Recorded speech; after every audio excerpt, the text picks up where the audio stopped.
Listen, you're my friend. I noticed you haven't really been yourself recently. Yeah, I feel like something's up. How are you? Are you okay? Is there anything you want to talk about? I just want to know how you're feeling. And listen, even if you don't know what to say, I'm here to talk. No matter what you're going through, I just want you to know I'm here. I've got your back. When you want to talk, I'm here.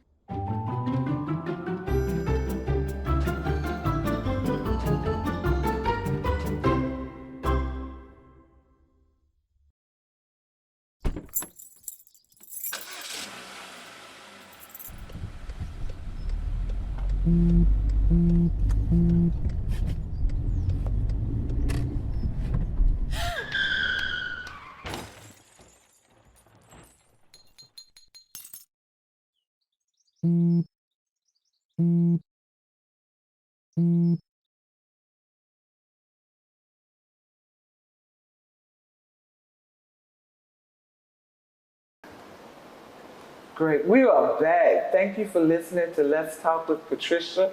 And I'm your host, Reverend Dr. Patricia Fickling. And our guest today is Montray Ashley, Coach Trey, as she is affectionately known. And we're talking about coaching and actually just walking with God through the process, through life. And when we were closing out, we were talking about, the last was about working with doing something God has told us to do when we don't have the means and the resources. And we don't fully understand what it is that he's asking us to do. Because sometimes he'll give you those assignments. Yes. I call them assignments. You know, some are to test you, some are to grow you, yes, some are to strengthen you. And depending on what that is, you know, it's going to determine what the outcome is going to be. Now, he always orchestrates everything. He's the God of details. And sometimes he leaves out a few details. Sometimes he'll give you some things, but then there are others where he won't give you as much. And then you have to rely on what he's already told you. Because if he doesn't give you any different instructions, you need to stay with what he previously told you. Kind of like the GPS. You know, when it says, drive and stay on this road, and it may not talk for 30 minutes. And then sometimes we get a little antsy and you start looking, am I on the right street? You know, did I pass the road? You hadn't said anything in a while. But then that's what God does sometimes. You know, he'll give you instructions, but you just got to rely on what he previously told you. And just because he hadn't spoken in a while doesn't mean you change. Doesn't mean you take another exit. Doesn't mean you turn off and go a different road. So you got to stay with him. And so when he gives you instructions to do something, do whatever he says until he gives you something differently. Whether you have all the details or not, trust him for the step that you're on, for the path that you're on, until he moves and changes it otherwise. Okay, great. Let's talk a little bit about your book. My book. Which one? The first one? Yes. My baby. My baby. It's Trusting God in Dark Times. Devotions for a Lifetime is the name of the book.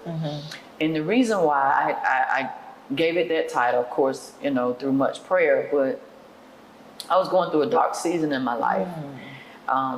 When I told you I left my job in 2014, and we experienced significant financial hardship. And that was not easy for us because I was accustomed to having. And with me being a giver, it was difficult for me to be on the receiving end. So I'm not a good receiver. I'm not a good receiver at all. Anybody that knows me, I'm not a good receiver. And my sister sometimes tell me, you that's pride. And so I look at pride as being puffed up, but it is a form of pride when you won't allow people to do things for you. Because I like doing for other people. And so during that season of a span of about 7 years, we struggled a lot. Many people didn't know. Well, most people didn't know. Sometimes nobody knew. But me and what was going on in my household with my husband. And then I lost my grandmother during that season, who was the matriarch of our family. And just some other things. My husband lost his dad. So we've had some dark times, you know, in the midst of that. And I was just praying, and God says, okay, well, what is it that you've been experiencing? I'm like, well, it's been dark times. And I've been like, Lord, I've been trying to trust you. And so he just connected it all together, you know, trusting God in dark times. And devotions for a lifetime is like the subtitle. It's because they're always going to be needed. You can use them in whatever season that you're in. And it's a devotional for 365 days. And what it is, there's a recurring theme throughout the book. Okay. One of it is faith, trust, hope. And you're either at one stage, you're going to have faith in him, you're going to have to trust him, and he wants you to keep your hope during this entire process. And so it was birthed out of my pain. I always tell people, out of my pain, that I was able to birth to give you life. So the book is going to give you life. So I had to experience the pain in order for you to receive the life that God has for you. Because every page, every day that's there is going to be able to help you in some shape, form, or fashion. So I had to live it in order for you to experience the happiness, the life, the light of it. You know, so and that's what he does for us. You know, when we go through things, people always say, what you go through is not for you. Not for you. It's for somebody else. And truly it is. Because I've had so many testimonials. People will come and say, when I turned to this particular day, it was like God had just jumped off the page. You knew what I was going through, but you didn't know. Because, I mean, I didn't know you. You know, there's people that's ordered it. You know, I have no idea who they are. But God knew what they needed. And so he had me to put it in there. And they'll say, well, it was worded just like, you know, my situation. It was almost like you were in my house. I was like, well, just because I lived it. And it's just regular things that we face in life. And it's, you know, I'm no different from nobody else. We all experience trouble, but it's how you handle the trouble. It's how you handle the dark times, because we're gonna get it. It's gonna come. But what do we do with it when we get it? You know, are we gonna fall out? We're gonna pass out? We're gonna take our lives? You know, are we going to take somebody else's life because we're experiencing so much trauma, so much difficulty, so much hardship? But you know, gone through what I went through. And I say that it's a song. I wouldn't take nothing from a journey now. I would have changed some things, you know, if I could. But I wouldn't take what I learned on the way.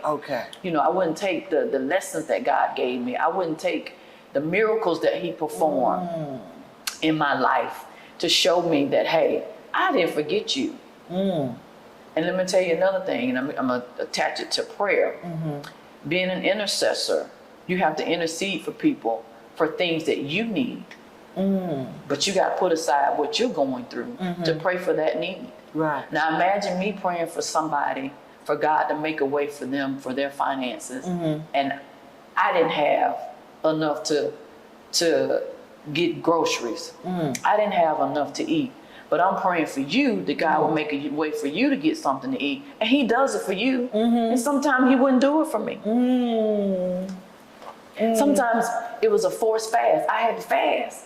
So I didn't eat because, number one, well, we didn't have it. But number two is because he wanted me to get closer to him. And so he would feed my belly physically and spiritually. And so I say everybody is not called to intercede. Well, everybody can intercede, but everybody can't be a prayer warrior. Let me say that. Because you have to be able to put yourself aside, your own feelings, your own things that you're dealing with, and be able to war for somebody else.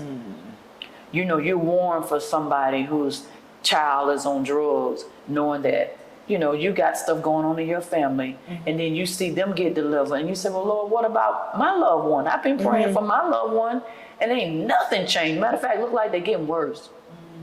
But you still got to be able to do it and enjoy doing it. Don't mind doing it. I'll go to battle for you. I'll fight for you on my knees. I'll fast for you. And I'll pray until God releases me to pray for you.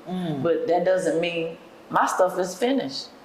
I still got to go back and look and go open my refrigerator and it's empty. Or I still got to go and see my loved ones still on drugs. Or I still got to go and see my loved ones are feuding with each other. All different things that I've been praying for you for. And he answers, but then don't answer for me. So then you say, well, what, God? I mean, you showing favoritism? You showing partial? No, I'm not being partial. There's a timing for all of that. I'm working up on something. Okay. So if you just hold on, I reveal it. But then it builds my faith. Okay. It builds my trust. And then it allows me to see him in a different light. I get to see the manifestation of him in a different way that I didn't know before. Okay. You So know, you're growing. I'm growing. Because I thought I know him. I thought I knew him. But then he gets to show me something else. I'm like, oh, I didn't know you could do that. Ooh. Girl, Yeah. say that. Because this is like in the Bible where the widow woman, she said she was getting ready, she was fixing her food to her last meal. And then her son was going to die. And see, and the people, you know, that may be around her, okay, well, they can prove, she can be proven that God will provide, but he wanted to show her that I can do more than provide. I can sustain you. You know, sometimes we just want the bare minimum. Lord, just give me the light bill money. Well, he want to, you know, he want to give you more. But we don't know how to ask for more sometimes. And then sometimes when we do ask for more, we don't believe that he can do the more. Okay. The extra. I just want to pay the mortgage. Well, I want to pay off your whole. Right. You trying to look at the monthly. I want to pay off your whole house. You're not asking for enough. So like I said, he's growing me. He's growing us. He's teaching us lessons along the way. And we just got to be willing. Yeah. And those It lessons sounds like are there hard. are times when we're cheating God. Oh, yeah. Cheating God or being God. We won't let him be God. God, you're a God. I know you can do it. You can do anything but fail. You're a God of impossibilities until it's time for us to put it into action.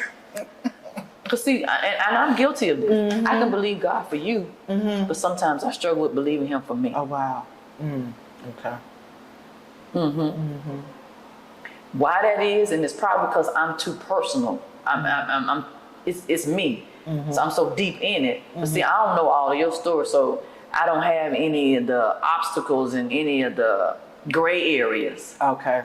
to know what's going on behind your Right, scenes. So if right. you come to me and say, well, Montray, will you touch and agree with me for such and such? Oh, I believe.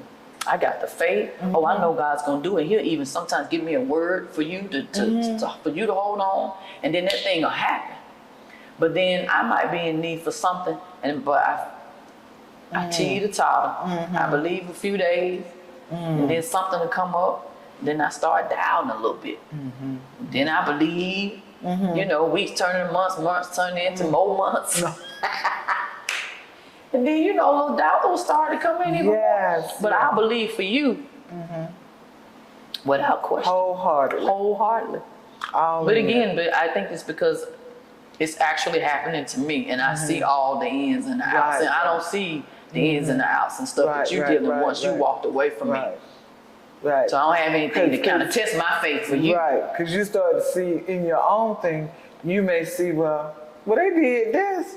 That's why it didn't happen. You know, and then stuff, instead of just trusting, like you said, the process. Because they may have had to do that so they could get through to the other side. Yeah. You know, because sometimes, you know, we especially people with drugs and alcohol, and we fight for them. And it's just like they just not fighting for themselves, and we get weary, we get frustrated, we get mad at them. All of the emotions. Instead of recognizing that it's a process. It's a process, It and is. it's a disease. It's a disease. That they have to work through that process. Because like you said, God will say, He waiting on you. Just say you don't have enough. That's right. I can have enough for you, but have you had enough for yourself? For yourself. Absolutely. And if you ain't had enough, okay. And you know, we'll say, well, God, we waiting on you. And like you said, he'll say, well, I'm waiting on you. Waiting on you. When Have you did your part? That's it. But some things he's not going to do for us. Whew.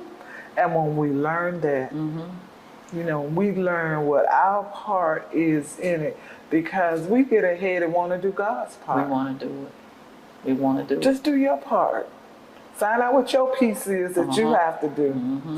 What is you have to go fill out the application. it. Right. The job is yours. Yeah. But you might even have to interview. Right. And you might have to interview a few times. times. With a bunch of people. But you got to do your part. Do your you part. got to show up. Show up. Show up ready. And show up ready. Show up with your I remember years ago people would talk about how people wait till they get to the interview place. I want to put the tie on, comb my hair, do all this last stuff. And it was so fun when I was looking. I said, okay, I can stand here, and if see she's at a everything. certain place, I'm I like, can when you see say her. you come, I said, oh yeah, that shit, I can see her coming out. But that's the kind of like, I see you. I see you. I see You weren't prepared. I haven't told you where to go, but you like, that ain't it, I'm going here. No, I told you to go over there. But we so determined sometimes to want to do our own thing, our own way. And God's like, all right then, go ahead on. And that same scenario that you talked about, the interview, wait till you get to the car to put on your tie and do your hair. What if when you pulled up, the person that you were going to be interviewing with was sitting right next to you and watching you the whole time? And so the job that you're interviewing for, some of the requirements are preparation, time management, organization, and all of that. So they've sat there and watched you come unprepared. And they be like, I already made it mine up. Yeah, you didn't get it because, and so you walk in there thinking you on time. Yeah, you on time, but what did you do prior to you getting there? Right. And that's what God says sometimes. I have positions available for you. I have assignments waiting on you. I have things for you to do. But in your lag time, in your time of your season of not doing anything, if you will, what are you doing with it? You can't wait till you get to the assignment and say, like you teaching and being a professor. You can't wait till you get in the classroom and start doing your lesson plans. No, you got to be prepared so when your students get there, you're able to, because you're doing them a disservice. Disservice by not being prepared. by not being prepared. So you think because you have the skill set, and I have some experience that I don't need to be prepared because it comes natural for me. Well, yeah, it does, but there's going to come a day, something you're going to experience that you are not prepared for. That your natural gifts and abilities is not going to get you through. And so that preparation that God takes us through, because that's one thing, and I do have a therapist. Like I said, coaches need coaches. So I have a therapist. And that's one thing she told me when I first started my coaching practice. She said, and I was discouraged because I knew God had led me to start the coaching practice. And when I started, the clients didn't come like I thought. Okay. I was just expecting, hey, when I open the doors, everybody was going to just run in, bum rush me. And it was months before I even got my first client. Okay. And she told me, she said, savor the moment. Enjoy this time of lack, if you will, because there's going to be a day when your phone's going to be ringing off the hook. Your office is going to be filled with people around it. And you're going to have to turn down people because it's going to be so much. Right. So she said, enjoy this time. Use this time wisely to continue to research, continue to hone in on your skills, to continue to study, to learn more about yourself, learn more about the field, learn more about the craft, so that when they do come in droves, you'll be able to give them what they need. Right. And not be overwhelmed. And not be overwhelmed. So use that time for preparation. So the point that you're making about the person that, coming for the interview, don't take that time for granted. Because you don't know what God is doing, during that time, that wait time. Right. In my book, I talk about the waiting room. And so I made the analogy, when you go to the doctor's office and you're sitting in the waiting room and you're waiting to meet the doctor.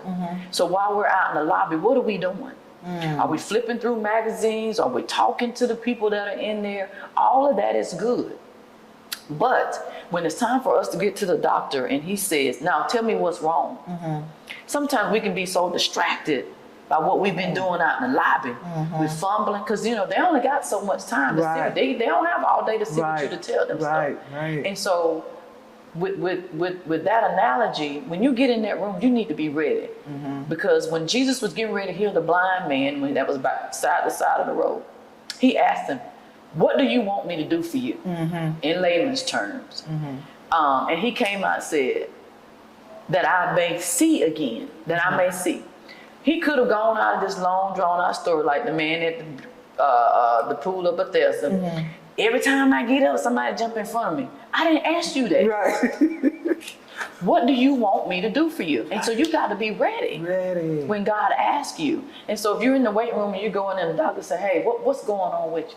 "Well, this, you're dragging it out. Well, you don't ate up some of your time, and then you feel rushed because you weren't prepared. So use the time that God has given you to get prepared for whatever it is that He has for you. And so when you get there, you're already ready, because the place is already prepared. Right. Are you? Right. Because when you get to, God is not going to send an unprepared person to a prepared place. Because when you get there, you're going to mess up that prepared place with your unpreparedness. Right. Right. So use what He's giving you. Use the tools He's giving you. Use His word. Use your previous experiences. Use those times of testing to build you, so that when you get to that new assignment, that next level, you're ready. Yeah. Yeah.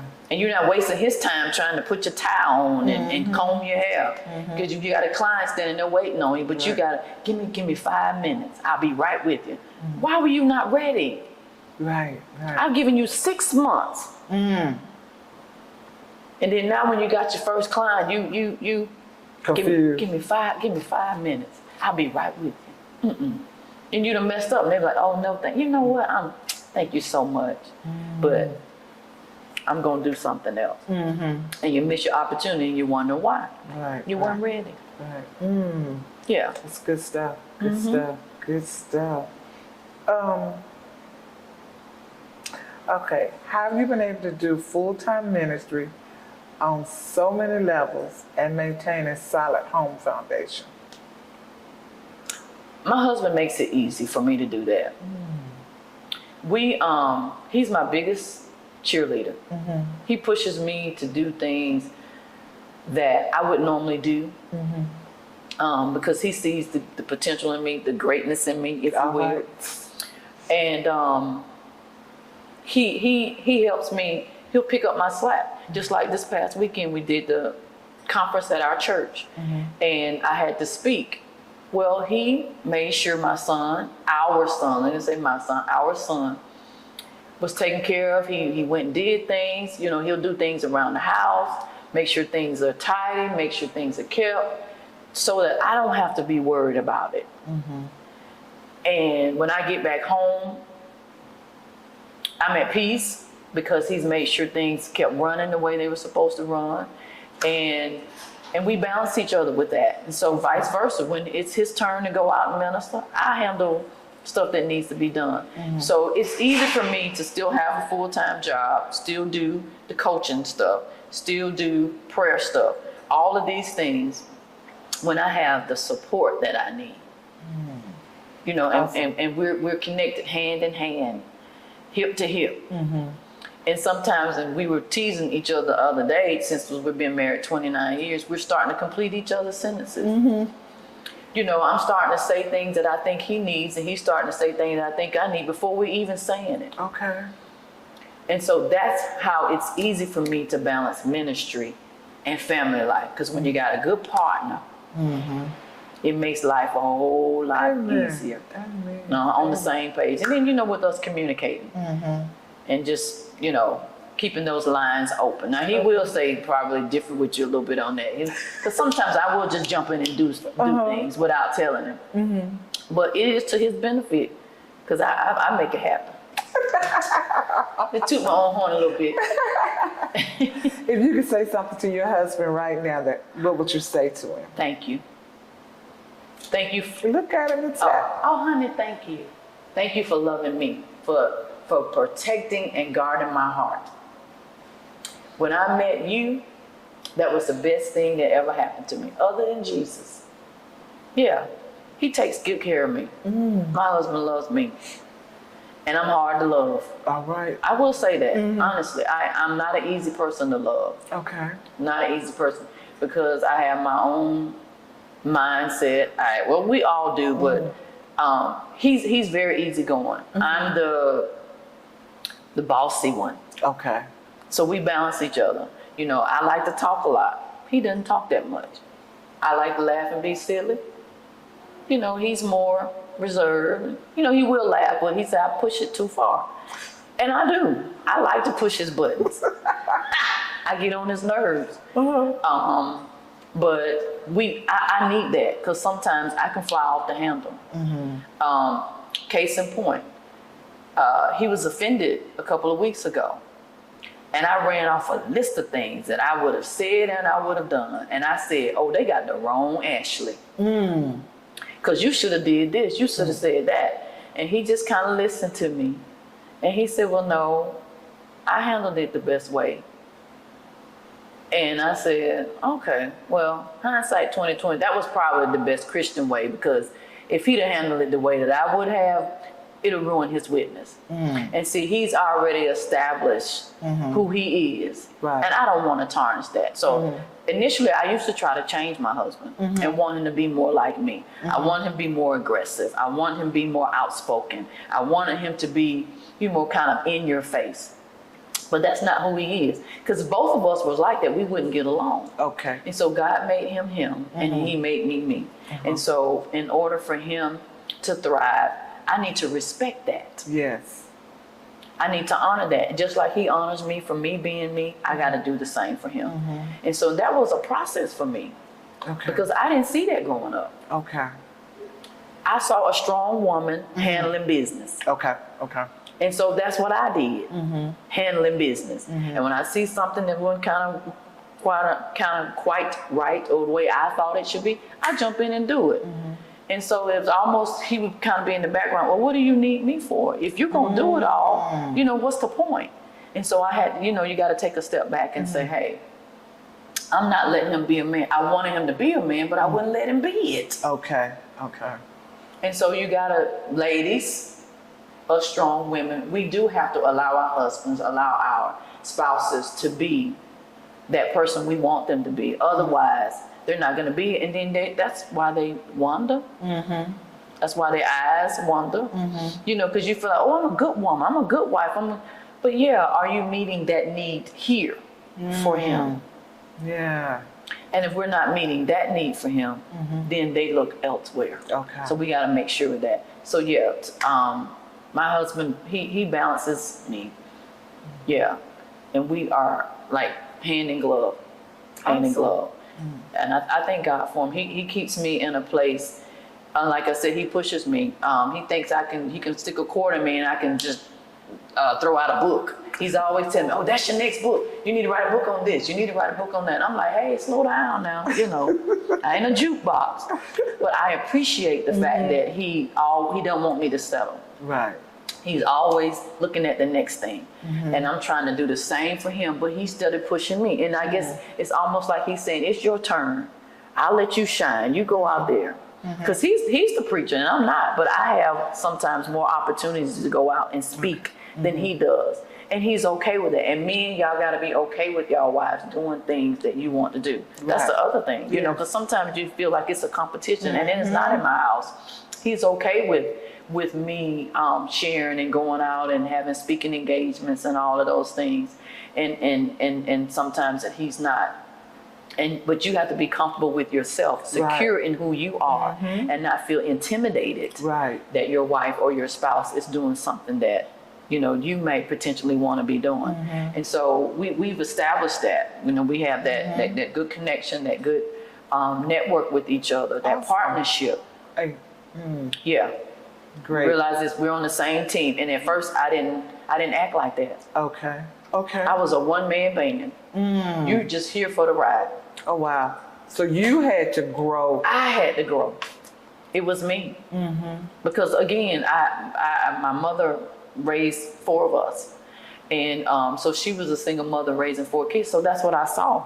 So I emulated what I saw. Right. And that's what I thought a relationship was. Yeah, you here where you're contributing, but I can do this. I can do this by myself. And he was like, what do you need me for? What do you need me for? And then he went through the thing, a stage where he felt like he wasn't respected. And my actions said I didn't respect him. Okay. Because when he would do something, I want to come and undo it. I would ask his opinion, and he would give it to me. I do the opposite. Oh, wow. Something simple as, how do you like this outfit? Which one? Oh, I like the blue one. Okay, yeah, I'm going to go with the red one. Why would you not do what your husband said? Because that's what he liked to see you in. But see, me, Especially as you asked. especially since I asked. So it's almost like I asked you, but I didn't want what you had to say. So you had to I had to grow. learn you in order to make the transition into being the wife he needed you He to be. needed me to be, and that he deserved for me to be. Because he treated me, and still treats me, like a queen. He treats me like there's nobody else in the room. The room is full, and he treats me as if I'm the only one. All right. And so I had to grow to treat him like he's the only one. Yeah. Awesome. That's good stuff, because so many times we forget that our husband has needs to be the man that we want him to be, and we have to stop trying to trample over them and get ahead of them. And a man can't be a man if you don't let him be a man. Amen. And then we're always saying, I want me a manly man. What's that? What does that mean? I mean, you're safe, you're provided for, you're protected. Yeah. Yeah, I want somebody to just raw, you know. But yeah, but then when you get them, then what? So, you know, we have to appreciate who we have. Because I'm glad I don't have what some other people have. Praise the Lord. Amen. Even though, you know, I'm not saying he's perfect, but he's perfect for me. That's all that matters. And can't nobody else have it. Huh? Say that. Yeah, he's mine. But on a serious note, well, I am serious. Nobody else can have him. He is one that I believe God has strategically ordained for me. Had I been with somebody else, I wouldn't be who I am today or where I am today. Okay. Yeah, absolutely. That's good. That's good. That's And I'm good for him too now. Don't get that twisted. We ain't twisting it. Yeah. We just I'm good for him too. at this moment we just recognize it as women. Yeah. The role we play in either lifting our mate Or tearing them or down. tearing them down. And if we don't do our part in lifting them, someone else will. And show me a woman who encourages her husband. I'll show you a man that will go across the world for his wife. That man right there, if you build him up, if you tell him he did a good job, if you say, oh, you look nice, oh, I appreciate you, all those things, and I'm not saying you gotta lie to them, but they need their ego. I don't want to say stroke, but they need their egos, like you say, built up. Because when you do that, it makes them more secure, and then they're able to go out and do more things. Right. You know, it builds their confidence. And so if we don't do that, then you're wondering why you got the husband, well, he's too passive. You know, it's because you done tore him down. He don't believe in himself. Every time he made a decision, you questioned it. Right. And I'll be honest, I did struggle with that early on in our relationship. So when he would do something, I'd nitpick it. And so then it got to a point when I would ask him for something, he'll say, well, whatever you want to do. Oh, it's up to you. I'll say, what do you want to eat? Well, whatever you want to eat. And I'm like, well, you don't never want nothing? And then he got to the point where every time I say something, you say, well, I don't want to eat that. And so we might as well just say, well, whatever it is you want to do. Because he even told me one thing, and it broke my heart. He said, when you're angry, it's hard to love you. He said, because it's hell to pay when you're angry. So it's easy for me to just Go along. go along with it. Oh my goodness. And that was awful, wasn't it? That hurt. Yeah, that hurt. And I said, Montray, you some kind of evil. That's some kind of bad. For if you're in that position for your husband to say, I would rather just give you whatever it is you want than to see you in this state of anger or you not getting your way. That's a bad place to be in. And when he said that, I said, okay, you got to do something different. But even again, when we're going through these seasons, when God is teaching you things, some things that are in you that you know. And he even told me one time, you're this and you're that. And I said, well, that's how I've always been and I ain't changing. Okay. You knew that that's how I was when you married me. It was okay then when you said I do. Why ain't it okay now? And he would say, well, just because that's how you've always been doesn't make it right. Okay. No, it ain't right, but that's who I am. And you got what you got. You know, that's that quick wit that I always have. You know, have something, I always had to have the last word. And then you were convicted. Well, not at first. Not at first, but the day came. As my walk got closer with the Lord, I could not sit, I couldn't rest. You know, you couldn't be comfortable in treating, you know, this man the way that you're treating him, knowing that he loves you the way that he does.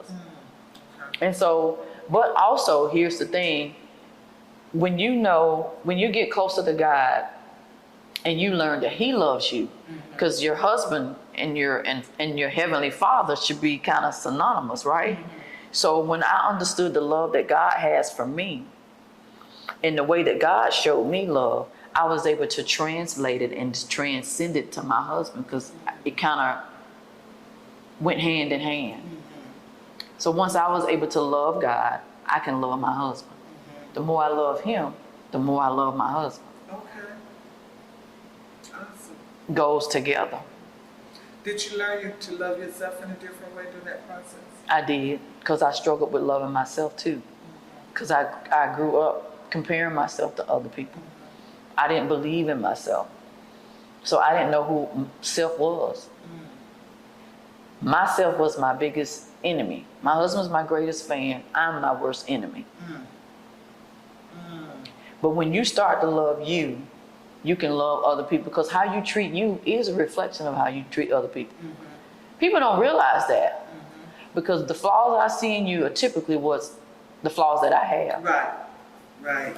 But we think it's the other people. She always talking. She always got to have something to say. She always got to have the last word. That's me. But when I see it in other people, it irritates me. But I got to get that stuff out of me. And so when I see them, it won't be as bad, because I know what God did for me. He was able to deliver me, and then it allows me to have more grace for them in that, circumstance. So I had to see who I was in order for me to be able to demonstrate it and reflect it on other people. Awesome. So what you have learned about you when you are coaching other women and they are dealing with similar issues, is it easier for you to spot what it is that may be the issue that needs to be dealt with, even though they're thinking it's something else? Absolutely. And the reason why I think that's why God sometimes sends the people that he does is because either I've experienced it or I'm currently in it. Okay.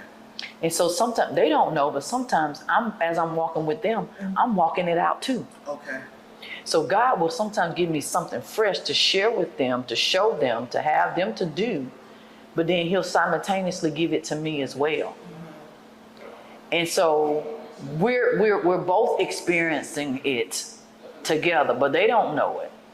And so then I'm able to share the light with them so that they can continue on their journey.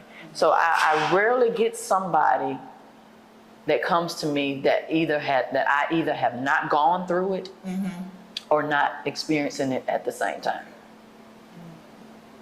But he always allows me to give them what they need so that they can overcome, so that they can get to where it is that they are trying to get to accomplish their goals they need to reach. But in the same token, I've either already done it or I'm doing it. Yeah.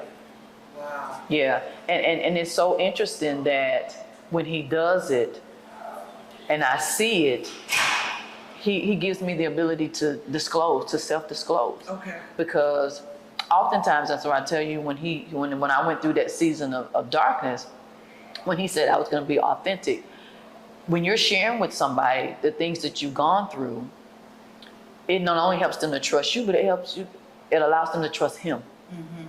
Because when I'm sharing what I went through, I'm always pointing them back to Jesus. All right. Always. Somehow, through the course of the coaching period, I point them back to Jesus. So when they leave, not only are they encouraged, empowered, and equipped, but their relationship with him is either closer, it's better. You know, they've gotten something out of it, and it points back to Jesus all the time. And so it's easier to spot those things because, like I said, I've gone through it or I currently am in it. And I sometimes say, God, you got a sense of humor. Why in the world are you going to send her over here with this, knowing that? But hey. And it's when you say that, when we get to the point of recognizing God's sense of humor, that is such a growth moment because it is in that moment that we can then laugh at ourselves. Yeah. And be like, Lord, you're so funny. Yeah, you need to be on stand-up. You're telling all these jokes. Right. Yeah. Right, yeah. And again, it's a growth process. These processes that we're talking about, that we grow through. The goal is not to stay where you are. Get you unstuck. Get you unstuck. Yep, that's my motto. And get you Montray, unstuck. You've been so honest, so transparent about your relationship with your husband, Reverend Eddie, that it's a beautiful thing. And I'm praying that as women or men are hearing this, that they will see the opportunities to have a discussion with their mates. Because it doesn't have to be that you're coming at your mate negatively. You could be, well, I heard was listening to this show and such was said. What do you think about that? What are your thoughts? And open up a discussion. Because so many times we miss the discussion. When something comes, we feel like we've been attacked. Right. Rather than hear out the person's thought, hear out what they're saying. Because you had to hear what Eddie was saying and not just the words. Right. I had to hear his heart. Hear his heart and hear the pain that he was in trying to love you. Trying to love me. That's all he wanted to do. Was just love me. That's it. And that's what God does. He just wants to love us. But then sometimes we walk away from God because we think he's punishing us. He's not punishing us. He's just pushing us. You know, and we look at it, Lord, you these trials that you got me in, you know, it's killing me. I can't take it. And he said, I'm not trying to kill you. I'm just trying to heal you. That's all I want to do. And so in relative to my husband, he wasn't trying to, he didn't want me to, I got to walk 3 steps behind him and make me feel less than. He's like, we're in this together. I want you to be right beside me. And then every now and then, if you need to kind of take a step up or whatever, and I step back, but still eventually we're going to still be in sync. Our feet are still going to go together. And so we got to see that it is a partnership. We are on the same team. And when he tells me something, I know it's coming from a good place. I know he's not saying it to hurt me, even though it may hurt my feelings, but it's not to hurt me. Right. And sometimes it's the truth. The truth does hurt sometimes, and we have to be all right with that. But the truth will set me free. And once I take a step back and look at the message, don't focus on the messenger, but look at the message that he's trying to get to me. And I say, you know what? You were right. You were right. If I could just take we want to add venom to it, but it's not. This is my husband. I know he's not going to tell me anything that's going to cause me any harm. So why would you even think that when he gives you some feedback or some suggestions or offer you some information that, oh, you just trying to put me down, or you trying to tell me what to do, you're trying to control me. No, he's not. Or no, she's not. It's only because there's something that they're seeing that can, if you can do it a different way, it's not only going to help you, but it's going to help the relationship. Help us to be more one, be more in sync with each other. It's not to a detriment, but it's to deliver. How about that? All right. Yes. Yeah. Yeah. Yeah, so when we go through these trials and things, we look, I've known people I'm turning my back on God. This has happened, I lost loved ones, I lost my job, I lost my family, I lost this, I lost that. I'm done with everybody. I don't want nothing to do with church, I want nothing to do with God, all of these things. Why? He was God when you were on top of the world. Now that you've hit a pit, he ain't God no more. He was good when you had everything, but now when you don't, he ain't good no more. He's still the same God when you're up. He's the same God when you're in the pit. He's the same God when you have. He's the same God when you have not. But we tend to draw a line in between. He ain't as God when we're in bad times. But he is good when we're in the good times. So yeah, I meant what I said. He ain't as God. And he's not as much of God himself during those troublesome and tough times. But he's the same one. We don't question him when we get the checks in the mail. Same God. But we do. Oh Lord, now you know I've been tithing and I've been giving, I've been helping. Why is it that I don't have enough? Oh Lord, you ain't good. Well, you didn't question him when you got them unexpected checks. But why are we questioning him now when you a little short? Same God. Same God. Same God. So same husband, same wife. They're the same ones that when they patted you on the back and gave you the accolade and said, baby, you did a good job. Ooh, I loved it. Awesome. They're the same ones that said, I don't think you should have said it quite that way. Or, you were wrong when you said that. No, you shouldn't have done that. Same husband, same wife. Got to be able to put it all together. Got to be able to put it all together. Put it all in one pot, stir it up, good with the bad, Right. and it still will fill you up. Ooh, we gotta run in a minute. Yeah, that will still, it's still nourishment. Still nourishment. The broccoli, the Brussels sprouts, the kale, all of that is still nourishment. Even though you mix in a little mashed potatoes and fried chicken and hot wings. But you put it all together, it's still nourishment. But you gotta take the good with the bad. And it's all gonna equal. I say it's still gonna equal good, because when he says when you love him and you are called according to his purpose, he's gonna make it all work for your good. So take it for what it is. For your good. So when your husband or your wife does something that you don't necessarily agree with, something that you not necessarily feel that's favorable, still look at it somehow, how can this work out for my good? How can this work out for my good? And it usually does. Yes. If you want it to. Yeah. Yeah. You just got to try. It's going to take some effort. Yeah. Yeah. But- But sometimes you have to stop and meditate on it, think about it, get out of self to really say, oh, okay. They said this, but I don't think that's what they meant. They said it, but let me go back and ask. Go back and ask. Can I get clarification? So you said this. Am I hearing this? Did you mean this when you said that? Because this is what I took away from it. Right. You know, are you saying I'm fat? Or are you saying that dress doesn't fit your curves the way that it could fit? You know, so it just depends on what you want to take out of it. And so just gain some clarity. But we want to take what we hear, get it, and run with it. Oh, you saying I'm fat? Because I'm, funny story, true story. Well, I picked up a little pandemic weight. And my husband did tell me a few weeks ago, yeah, that dress is it's hugging a little bit.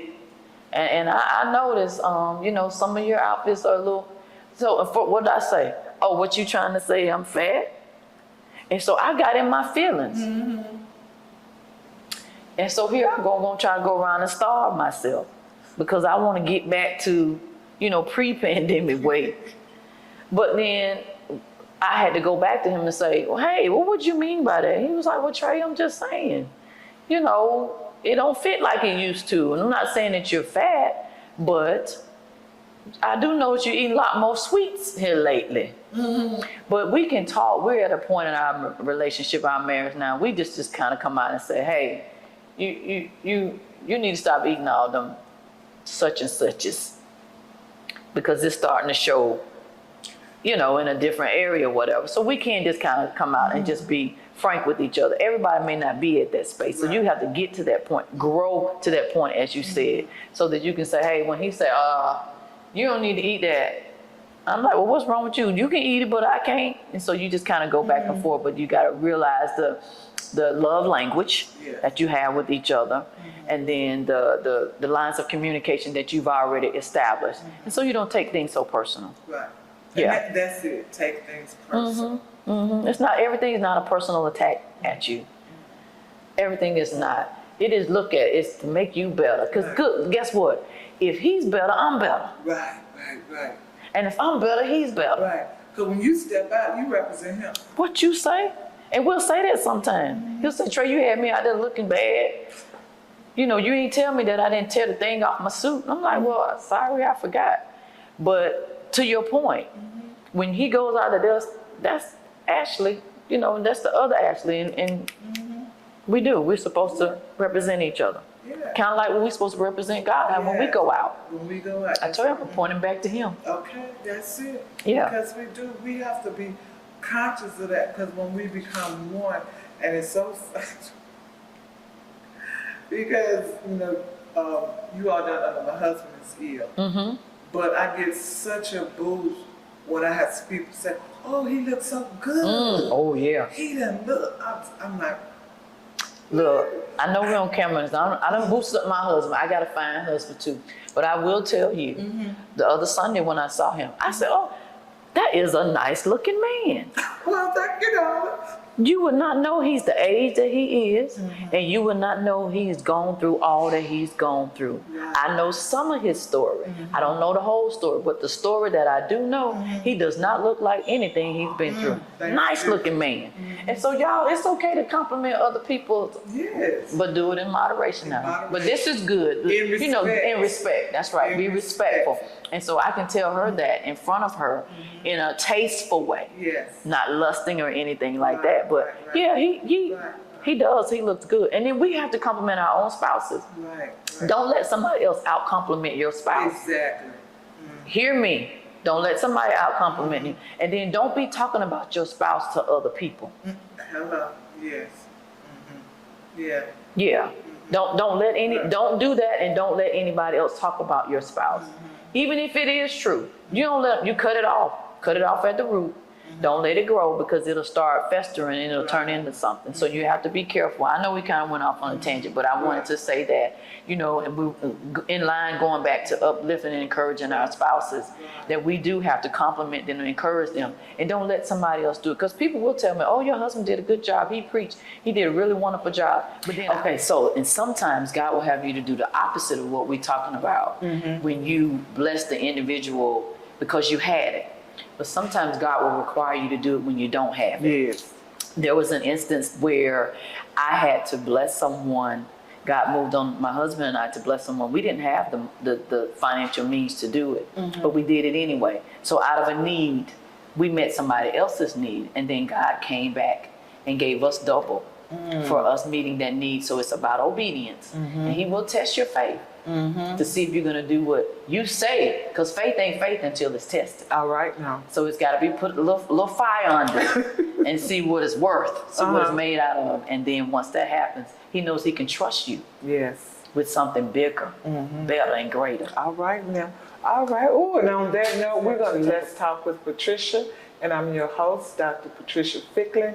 And our guest is Montray, Coach Trey. And we'll be right back.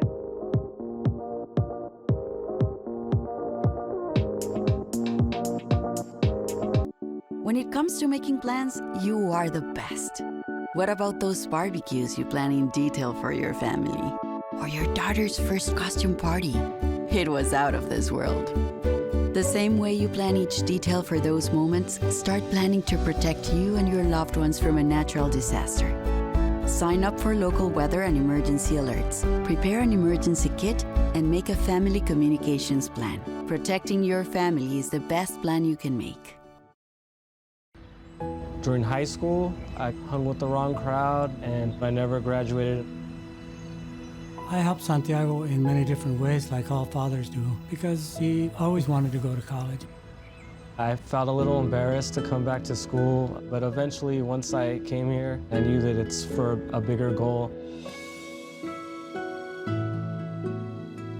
He was very dedicated, hardworking. He connected with his teachers, he connected with other students. That was one of the key reasons why he was able to keep forging ahead.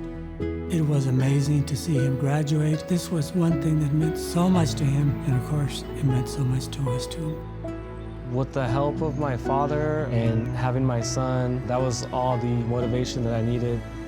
That support is everything. Find free adult education classes near you at finishyourdiploma.org. Do you remember our first group photo? This is it. Smiles all around, even though we were all nervous. Who could have imagined that our first weekend together would soon turn into a lifetime of memories? You're an amazing young man. Your brothers and sisters really look up to you. They're a big brother. It's so cool to watch the adult that you've become, and you really have done as much for us as you think we've done for you. You know, it took 20 years, and I got my third child, who was 17 at the time. There's so many rewards in life. You coming into our home was one of the greatest rewards we could have ever had. I ain't never felt so much love before in my life.